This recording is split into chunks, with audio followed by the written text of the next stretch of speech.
There are moments in life when you stand before a man who seems to have it all figured out. His career is steady. His days follow a rhythm. His relationships look orderly from the outside.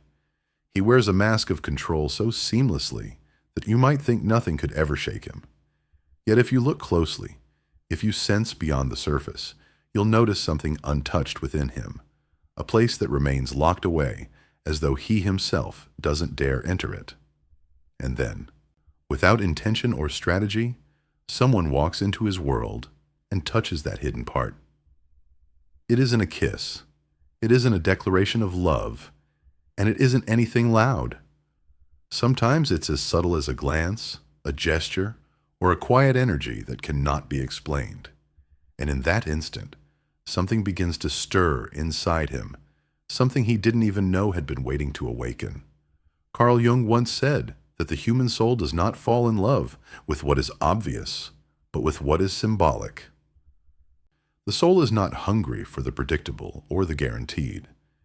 It seeks mirrors, reflections that awaken forgotten truths, hidden fears, and silent desires. What ignites a man's inner fire often doesn't carry a name. It's a vibration, a frequency that slips through the cracks of his defenses and touches the very place he thought was numb. Have you ever experienced that kind of connection, where without effort you left a mark on someone's soul, where you were remembered long after, even without a dramatic story between you? Those are not accidents. They are soul encounters. The curious thing is that when a man is moved like this, he doesn't always show it. In fact, he may even retreat. He might cover it up with logic, rationalizing his way back into the familiar, acting as if nothing happened. But the absence of expression does not mean the absence of impact. On the contrary, it reveals the depth of it, because what moved him wasn't something he could analyze or control. It was an emotion that slipped past his armor, a feeling that refused to ask for permission. And for many men, that is terrifying. His soul doesn't open through logic. It opens when he is confronted with his own emptiness, his unspoken desires, and his forgotten longing for a real connection. And here lies the paradox. It isn't about what a woman does or says. It is about what she represents without even knowing it. When she is grounded in herself, when she isn't chasing approval, when she radiates an inner calm that comes from authenticity, she begins to speak a silent language that only the unconscious can hear. In that moment, he doesn't fall in love with her as a checklist of traits. He falls in love with what she awakens, the symbol of what he has been unknowingly searching for. It's not her lips, her smile, or her words. It's her energy, her essence, her being. Jung spoke of the collective unconscious, a realm where humanity carries timeless images and patterns. Within a man's heart, feminine figures have lived there since childhood: the mother, the nurturer, the muse, the savior. These archetypes shape his inner world and later influence how he perceives women. But there exists something beyond all of these roles, what Jung called the anima, the inner feminine. It is not tied to duty or behavior, but to pure energy. And when a man encounters a woman who unknowingly embodies that energy, the anima awakens. It is not mere desire or attraction. It is a sudden reflection, as if he is looking into a mirror that reveals a version of himself he never dared to face. What unsettles him most is that she isn't trying. She isn't performing, chasing, or negotiating for his attention. She is simply present, inhabiting herself fully. That authenticity is rare. It cannot be dominated, controlled, or neatly categorized. And this is precisely what unsettles him. His rational mind tries to explain it away, to fit it into a framework. But the soul does not obey the mind. The soul moves through resonance. When a woman lives from her truth, It is not she who touches him. It is truth itself that calls out to him. This is why so many men retreat in the face of such encounters. It isn't because the connection isn't real. It's because it is too real. It unsettles the structures he's built to keep himself safe. And yet, even as he distances himself, something has already been marked deep inside him. She becomes less of a person in his memory and more of a symbol, a reminder of what he has been avoiding within himself. What captivates him isn't her beauty or her charm. It's the way she quietly reflected his inner world back to him without saying a word. Jung said that we are not defined by what we show, but by what we repress. And many men repress their vulnerability, their tenderness, their longing to be held without conditions. When a woman comes along who does not demand or cling, who is strong in her selfhood, she inadvertently opens a portal to the shadow he has long avoided. And in that shadow lies everything he has denied, his fears, his fragility, his hunger for love that does not have to be earned. That is why it terrifies him, because no one taught him how to walk into that space without drowning. No one told him that love is not a battlefield of control, but a sacred ground of transformation. So what does he do? He runs. He convinces himself it wasn't as deep as it felt. He returns to his patterns, his routines, the comfort of what is predictable. But no matter how hard he tries, when silence falls at night, when the noise fades, her presence lingers. Not her face or her voice, but that unshakable imprint, like a song he cannot forget. And in that quiet, an invisible process begins. His unconscious begins to work. He is being called to a transformation he doesn't yet understand. He may tell himself he moved on, but his soul knows better. Something inside him has been touched, and it will not be undone. On the surface, it may seem like he has turned the page, that life carries on as before, that she was just another passing figure in his story. But the truth runs deeper. His unconscious has been marked, not by her as an individual, but by the symbol she embodied. Because it wasn't her beauty that unsettled him, nor her words or gestures. What stayed with him was the way she made him see himself, without warning, without permission. She became a mirror that exposed what he had spent years avoiding. And mirrors, once revealed, cannot be unseen. Carl Jung often reminded us that the shadow, the hidden part of ourselves, contains everything we repress and deny. For many men, what is repressed is precisely the longing to stop carrying the weight of control, to be fragile without shame, to surrender without fear of being broken. That is why the presence of such a woman feels unbearable, and yet unforgettable. She does not fit into the categories his mind has built. She doesn't act like a role. She is a portal. Through her, his shadow calls to him. Through her, the tenderness and fear he has buried rise to the surface. And though he may run, though he may deny it, he cannot erase the awakening. He retreats, of course. That is the instinctive response. He convinces himself she was just a fleeting connection. He seeks safety in what he knows. The predictable gestures, the familiar routines, the people who don't challenge his soul. But at night, when silence strips him of distractions, she returns. Not her physical presence, but the imprint of what she awakened. Like a fragrance that lingers after someone leaves the room, her essence continues to vibrate within him. And slowly, almost imperceptibly, his unconscious begins to shift. Have you ever had someone walk away from you without explanation? Only to come back later with a different look in their eyes, as if they had understood something too late. Sometimes these withdrawals are not rejections at all, but pauses, spaces where the soul struggles to understand what the mind cannot yet grasp. And those pauses can be excruciating, because while he is gone, both hearts wrestle with the silence. Yet in that silence, an invisible transformation is at work. Eventually, he begins to notice that no matter how many people he meets, no one feels like her. He may try to move forward, but he compares, consciously or not. He remembers, he projects, and he realizes that what he is searching for is not a woman, not even her. It is a sensation, the quiet presence, the emotional freedom, the authenticity that existed in her being, that rare way of loving without clinging, of standing strong without demanding, of being without needing to prove. It is not her he obsesses over. It is what she awakened in him.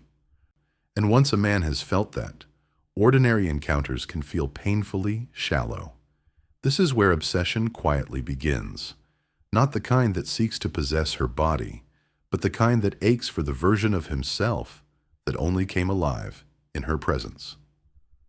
With her, he tasted a freedom he didn't know he craved, the freedom to be vulnerable, unguarded, more human, and now he cannot easily return to who he was before.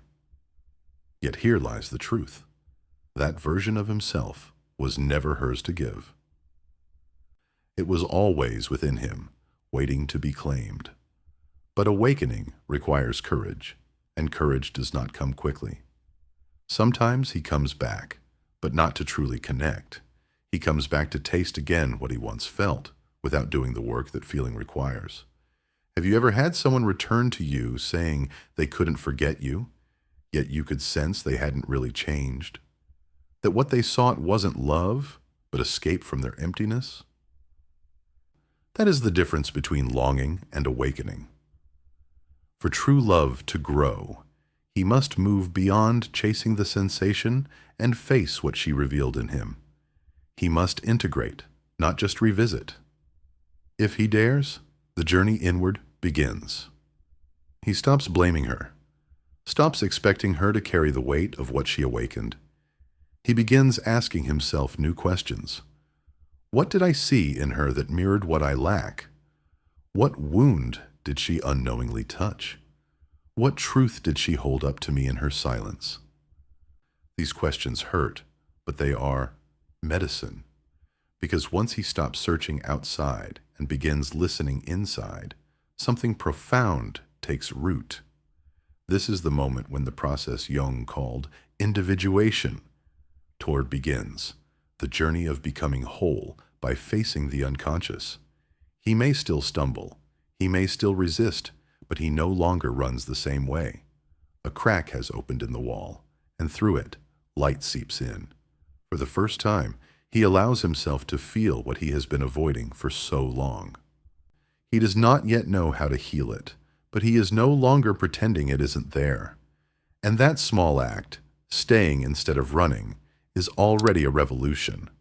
Transformation, after all, does not come from understanding everything at once.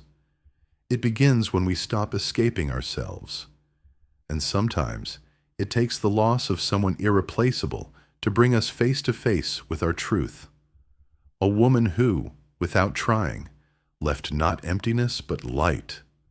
A presence that revealed not what he lacked in her, but what he lacked in himself. He recalls her gestures, the way her silence carried meaning, the way she truly saw him, not his successes, not his image, but his unguarded self. And that memory shakes him, because being seen that deeply is both terrifying and what he has longed for his entire life. In a world where men are trained to wear masks, to be strong, to never show weakness, being seen is like being stripped bare. Yet in that exposure lies the very thing his soul has hungered for, to be recognized as human, fragile, imperfect, but still worthy of love. That is why she lingers. Not because she was flawless, not because she was perfect, but because she reflected him in a way no one else ever had. As time passes, he begins to see with greater clarity. It is not her he needs to chase, not the relationship he wishes to recover, but the connection to himself that her presence once illuminated. She was never meant to be his possession, never meant to fill the emptiness he carried. She was a beginning, a spark that lit the path inward. And while he may long for her, the true longing is for the part of himself she awakened. This realization is not easy.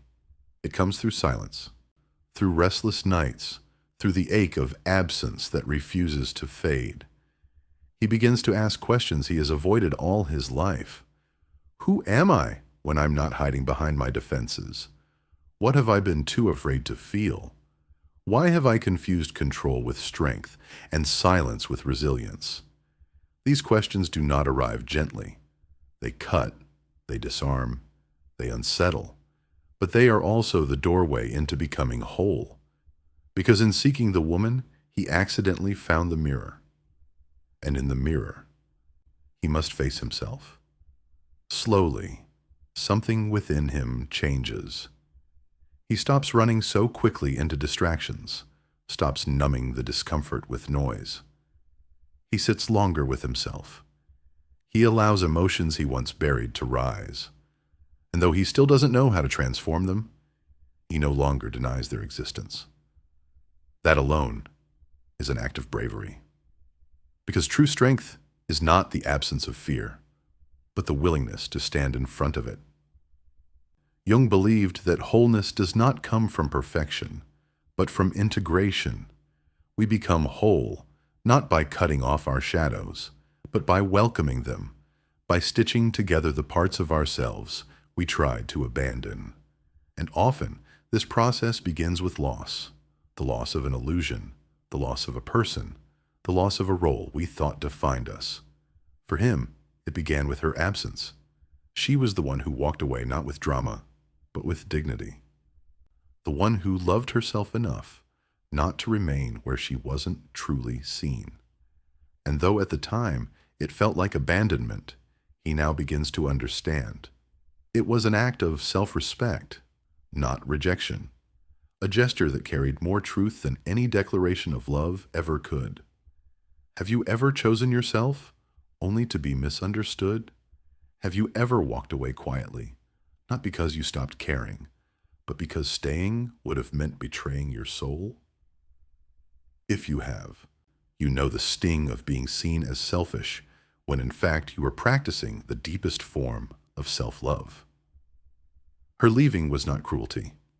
It was a mirror, showing him that love cannot be begged for, cannot be forced, cannot be built on the absence of authenticity. That lesson, though painful, planted the seed of his awakening. At first he resisted. He replayed memories, tried to rationalize what happened, blamed her, blamed himself. But in time, a new awareness took root. He began to see that her departure was the greatest gift she could have given him. For without it, he might have continued living in half-light, convinced that control was enough, that shallow connections were love. Her absence shook him awake. It revealed to him that the deepest kind of love cannot be demanded. It must be honored. And in that realization, something within him softened. He no longer tries to impress, no longer feels the same urgency to dominate or prove. He begins to understand that to love is not to hold on, but to inhabit yourself so fully that your presence becomes a gift instead of a plea. Slowly, he shifts from needing to share his defenses to sharing his truth, even if it is imperfect. And in that imperfection, he becomes more real, more human, more capable of giving and receiving love. Even if she never knows it, even if he never speaks it, gratitude grows in his heart. For she was not the wound. She was the key. The one who opened the door to a part of himself he had long abandoned. When he remembers her now, the pain is different. It no longer feels like a sharp ache demanding answers. It has become quieter, like a scar, that no longer bleeds, but reminds you of where you were, once broken open. He looks back, not with bitterness, but with reverence, because she was not a mistake. She was a message. Jung once said that great encounters do not happen by chance. The soul draws to itself what it needs in order to evolve, and so he realizes that meeting her, though brief, was not an accident. It was a soul-designed collision, one that marked the border between who he was and who he is becoming. That is why she can never simply disappear. She remains not as a haunting, but as a compass, a reminder that love, at its purest, is not about possession, but about revelation, the kind of love that shows you yourself. Perhaps you watching this were that woman, the one who touched a soul without even trying, the one who left quietly, carrying with you the weight of being misunderstood, perhaps even rejected, yet whose dignity planted a seed that would grow in silence. Or perhaps you are the man now, piecing together the fragments of yourself after a loss, realizing too late that what you were chasing was not her, but your own awakening. Whichever role you've lived, know this: nothing was in vain. Every encounter leaves an imprint, and some imprints are carved not into memory, but into the soul. If he dares to embrace this truth, his way of living begins to shift. He no longer runs after illusions of control. He no longer confuses intensity with intimacy. He no longer treats love as a battlefield, but as sacred ground. And from this new place, he begins to relate differently, more honest, more vulnerable, more whole. And even though she is gone, her presence remains, not as emptiness, but as light, guiding him back to himself. Over time, something inside him begins to settle. The urgency fades. The noise that once screamed in his chest grows quiet. The endless search for answers loosens its grip. What remains is not the absence of pain, but a different kind of presence, an understanding that pain itself can be a teacher. The wound has not vanished, but it has transformed into a doorway. And through that doorway, he begins to see that love was never about what he lost. It was about what he was finally willing to awaken within himself. He remembers her, of course, the way she carried herself without needing to prove, the way she stood in her own dignity, the way she loved without bargaining. And he realizes now that what moved him most was not her affection, not her beauty, not even her silence. It was her self-love, the fact that she knew when to walk away. In a world where love is often mistaken for sacrifice, she represented something revolutionary, the right to choose herself. And though it broke him at the time, he now honors it because it was her departure, not her staying, that ignited the fire of transformation within him. Have you ever been misunderstood for choosing yourself? For saying no more? For closing a door not out of pride, but out of necessity? Perhaps you carried guilt for that choice. Perhaps others painted you as selfish. But in truth, such moments are acts of courage. They are what teach the world that love without self-respect is not love at all. It is bondage. Her quiet departure, her refusal to betray her own soul, became the silent teaching that reshaped his heart.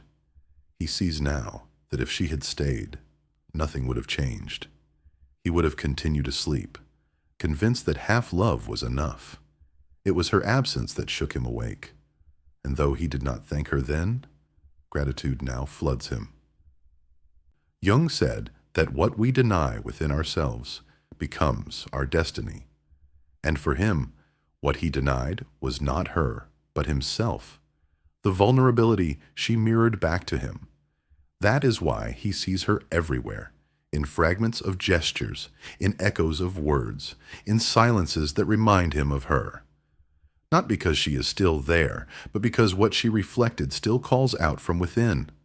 The more he resisted it, the louder it grew, until finally He surrendered, not to her return, but to himself. To the truth that love is not a matter of clinging to another, but of allowing oneself to be seen, even when it feels unbearable. And so his way of loving changes. He no longer tries to impress, to win, to conquer. He no longer confuses dominance with intimacy.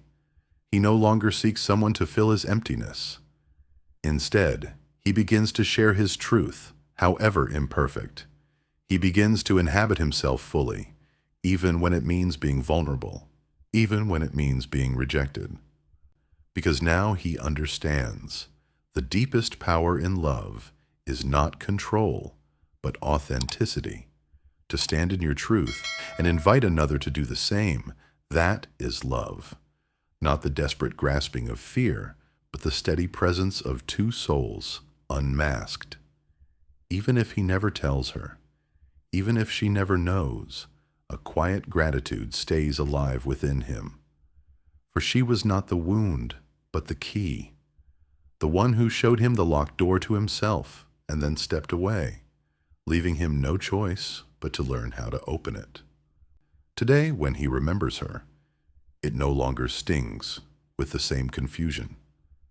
There are no more burning questions, no more restless nights searching for closure.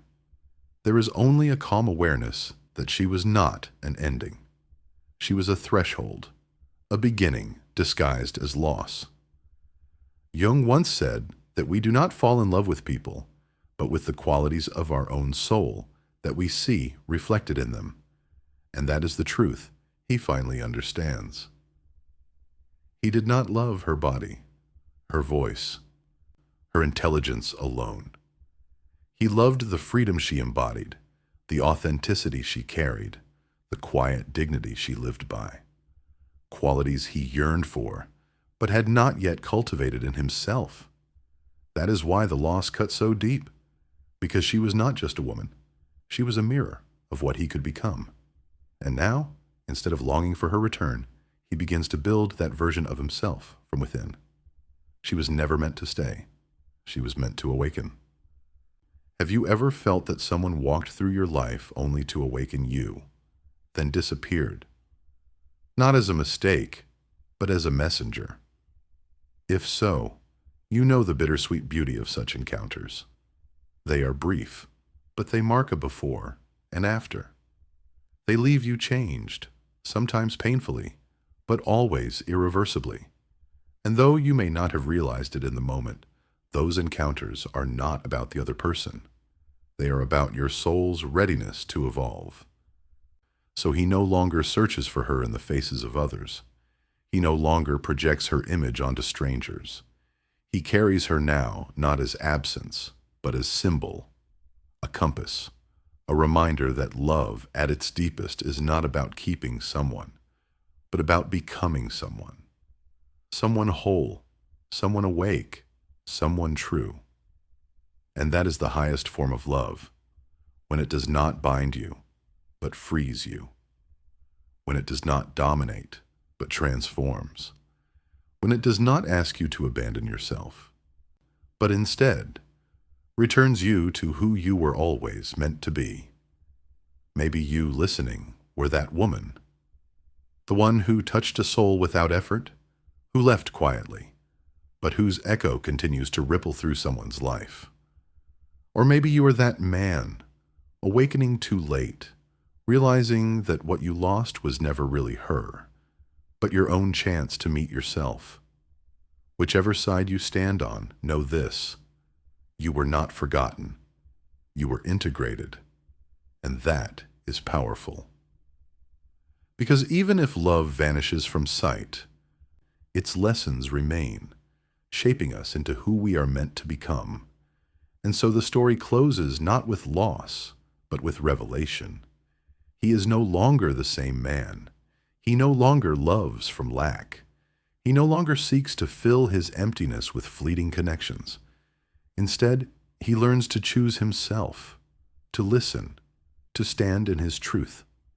And in that choice, he becomes capable of love that is free, love that is conscious, love that does not wound but heals. For in the end, the soul does not need to be saved by another. It only needs to be reminded of its own light.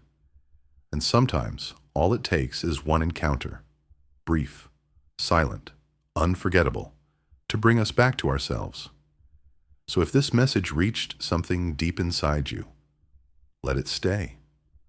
Let it stir. Let it remind you that every connection, every loss, every moment of love carries within it a mirror. And when you dare to face that mirror, you step into the most sacred journey of all, the journey of becoming whole.